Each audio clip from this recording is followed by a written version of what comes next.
છોકરા મધર્સ બુકમાં બા તરફથી, સુધાબેન મહેતા તરફથી યાદી અને આશીર્વાદ બધાને મારા તરફથી. આજે હવે શ્રાદ્ધ બેસી ગયા છે એટલે બધાએ હવે જો એક પછી એક જેના જે તિથિ આવે ને એ બધાએ શ્રાદ્ધ કરતા હોય.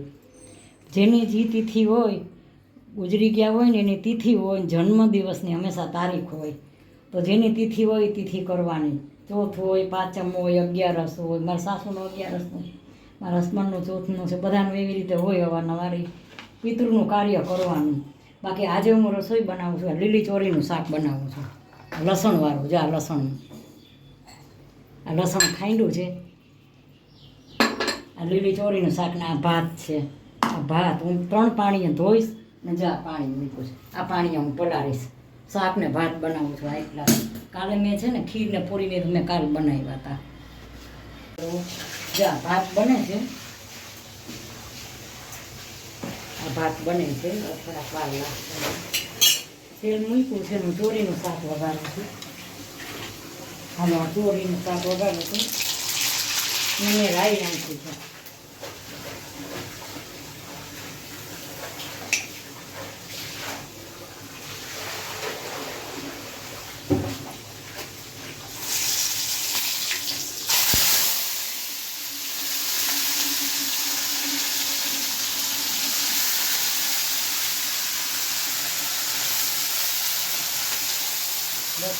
લસણ છે ને વઘારમાં લઈશું. હજી થોડુંક ઉપર નાખીશ.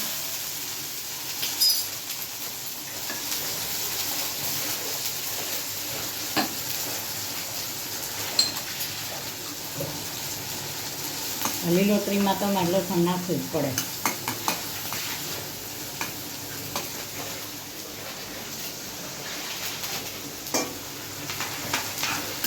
જો આમાં સરસ વઘારાઈ ગયું છે. આમાં મસાલો કરી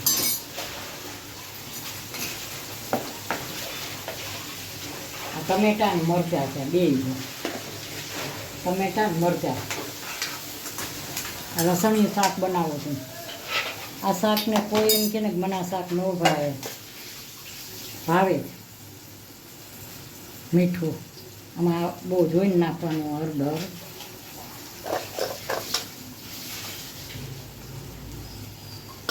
હવે ધાણા જીરું. જો આ શાક બહુ સરસ બન્યું છે. જો હજી બનશે તો વાર લાગશે, પણ વઘારે સરસ આવ્યો છે. High class. હવે અમે આ છે ને ડુંગળીનો કાચો કર્યો છે. આની અંદર મેં છે ને મીઠું નાખ્યું છે. હવે જ ધાણા જીરું. ટમેટા તો છે હજી આની ઉપર, તોય હું લીંબુ નીચોવીશ. એટલે શાક તમે લીંબુ નીચોવો ને એટલે બહુ સરસ થાય ડુંગળીનું. આને હું છે ને ફ્રીજમાં રાખી દઈશ. એમાં શાક જો બને છે, જો કેવું સરસ છે. જવાને ચોળવા દેવાનું છે 10 મિનિટ. લીલોતરી છે એટલે કાંઈ વાર નહીં લાગે. એના ભાત થઈ ગયા છે. આ જો આ જૂના ભાત હોય ને મેલા હોય, આમાં મેં થોડુંક છે ને લીંબુ નીચોવ્યું. લીંબુ નીચોવું ને એટલે તમારે ભાત મિલ કપાઈ જાય.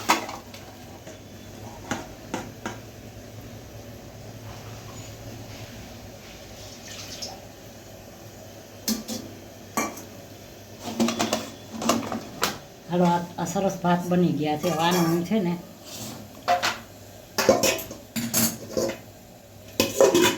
ઢાંકીને મૂકી દીધા છે. અહીંયા હવે શાક સૂકીએ છે. હવે શાકે સરસ બની ગયું લાગે છે. જો સરસ બની ગયું શાક. High class. રોટલા રે ખાઈ એવું શાક બન્યું છે. ગામડાનું બની ગયું છે. હવે હાલો, જો આ સરસ શાક બની ગયું છે. હાલો જમવા બધા. સુધાબેનના હાથની રસોઈ. આજે સીધું પીરસું છે. આ બીજું શાકે છે. મેં આ બનાવ્યું ને બતાવું છું. બીજું છોલે છે. છોલે એ બીજી રસોઈ છે. અમારે દરરોજ ડબલ રસોઈ હોય. મારો એક સન મુંબઈ સન છે ને, મારો સન એક છે ને બોમ્બે છે. મારો સન એ મેનેજર છે, હોટલમાં મેનેજર છે પોતે. હવે એ મને શું કહે ખબર છે? મને કાંઈ મમ્મી તો કહે, પણ એમ કે સુધાબેન એમ મને સુધાબેન કરીને બોલાવે, એમ કે સુધાબેન કેમ છો, મને એમ કે સુધાબેન કેમ છો, મને એમ કે મારો દીકરો મને એવી રીતે બોલાવે એટલે આનંદ મજા આવે એમ, કાં સુધાબેન કેમ છો એમ બોલે મને. અમારે એક વહુ તો આવી ગઈ છે, હવે એક દીકરાની વહુ આવી જાય ને એટલે બસ હવે ઠેકાણા ગોતું છું, મારા દીકરાનું ઠેકાણું ગોતું છું. હવે સારું, પોતે બહુ ફાઇન દેખાવડો છે, નોકરી સારી છે, દેખાવડો છે હાઈ ક્લાસ, કાંઈ કહેવું પડે, સ્વભાવ બહુ સરસ છે, બધું સારું છે. અને મારે એ પ્રમાણે છોકરી ગોતવી પડે, એના દેખાવ પ્રમાણે, હાઇટ બોડી દેખાવ બધું સરસ છે. નોકરી બોમ્બે છે અત્યારે હાલમાં, મેનેજર છે. એટલે હવે જોઈએ ઠેકાણા જોઈ છે, સારું ઠેકાણું મળી જાય કે છોકરી ઘરેલું સ્ત્રી સંસ્કારી હોય, એજ્યુકેશન હોય, સારી આંગણે ઊભી હોય તો શોભે એવી હોય, સ્વભાવની સારી હોય એવી હોય ને, તો મારા છોકરા માટે એમ હવે અમે ધીમે ધીમે ગોતી છે. મારી જવાબદારી પૂરી. જો હવે મેં રસોઈમાં શું બનાવ્યું છે, જા ચોરી તમને બતાવી, આ બાઈએ તમને ચોરી બતાવી, આજે લીલી ચોરી બનાવી બતાવી છે. આ લીલી ચોરી છે, જો મસ્ત બની છે. અને આ તુવેરની દાળ આ મારા દીકરાની હોય, મોટા દીકરાની વહુ છે ને એને બનાવી છે. એને મેં રસોઈ મારા જેવી જ તૈયાર કરી દીધી છે રસોઈમાં, હાઈ ક્લાસ મારા જેવી જ રસોઈ બનાવે છે. જે બનાવે જેને એને જે આવડે છે એ આવડે છે, એ સારું બનાવે છે. બાકી આ ભાત બનાવ્યા છે, આ કાચું છે, આ તમે દરરોજ ખાઓ, તમને નુકસાન નહીં કરે. આજે મારી ડીશમાં કાંઈ સમાતું નથી એટલે મેં આટલું મૂક્યું છે, જે મેં બનાવ્યું ને એ મૂક્યું છે. અને આ ડુંગળીનું કાચું, શું કામ ડુંગળીનું કાચું, લીલી ડુંગળીનું છે. આમાં લીંબુ નીચવાનું બાકી છે, કારણ કે પાણી થઈ જાય, મીઠું ને લીંબુ ભેગા થાય તો પાણી થઈ જાય. લીંબુ જમવા ટાણે નાખીશ. એટલે આ શાકારે આ શાક છે ને આને રોટલી બધું ભળશે ને, આ દાળ ભાત ને આ ડુંગળીનું કાચું આ શાક છે એટલે રોટલી યારે ભળશે ને આ છાશ. તો છોકરા, મારી આ થાળી કેવી લાગી? સારી લાગી હોય તો લાઈક કરજો, શેર કરજો, કોમેન્ટ કરજો, સબસ્ક્રાઈબ કરજો. અને મારો સ્વભાવ એવો છે ને, મારા દીકરાની વહુ છે ને તો હું સાસુની જેમ નથી રહેતી, ફ્રેન્ડની જેમ રહું છું. મારી ફ્રેન્ડ હોય હું એની ફ્રેન્ડ એવી રીતે રહું છું, સાસુની જેમ હું રહેતી જ નથી. મને એવા છોકરા વારે મજા આવે, આપણે યારે ભળી જાય ને એવા. વહુ ને કે સાસુ એવું નહીં બનવાનું, એની યારે ભેગું મિક્સ થઈ જવાનું એના સ્વભાવમાં.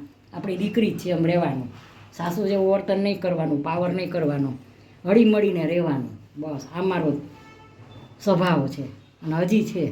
તો જુઓ આ મારી થાળી કેવી લાગી? સારી લાગી તો લાઈક કરજો, શેર કરજો, બાને કોમેન્ટ કરજો, સબસ્ક્રાઈબ કરજો. બાની થાળી કેવી ફાઇન લાગી. તો બાય બચ્યો.